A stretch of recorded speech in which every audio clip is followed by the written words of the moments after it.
আসসালামু আলাইকুম। বুকুইজ জুবাইর আপনাদেরকে স্বাগত। আজকে আমার হাতে যে বইটি আছে সেটা হচ্ছে শিক্ষা প্রসঙ্গে, এটা লিখেছেন বার্টন রাসেল।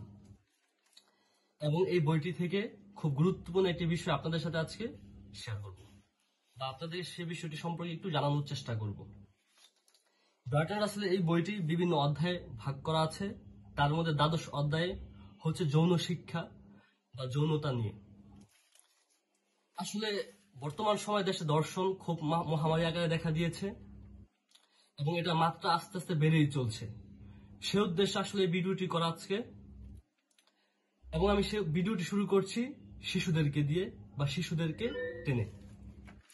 একটা শিশুকে কখন আপনি যৌন শিক্ষা দিবেন বা যৌনতা সম্পর্কে তাকে জানাবেন?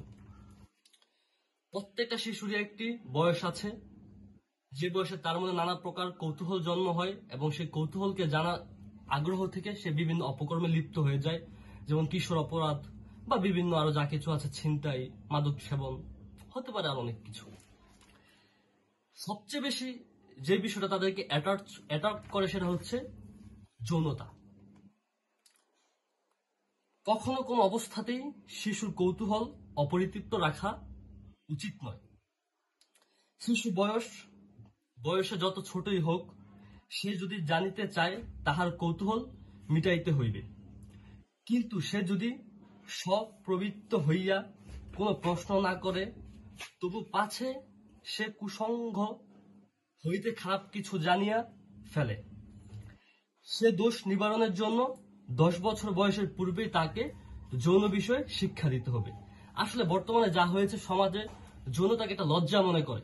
এটা আসলে কোনো লজ্জা নয়, এটা প্রত্যেকটা শিশুকেই তার অভিভাবকরা শিক্ষা দিবে। তাহলে তার যে প্রশস্ততা আছে, তার যে চিন্তার বিকশিত আছে, সেটা খুব সুন্দরভাবে হবে এবং সে যৌনতাকেও তার দৈনন্দিন বিভিন্ন কাজের মতো স্বাভাবিকভাবে গ্রহণ করবে।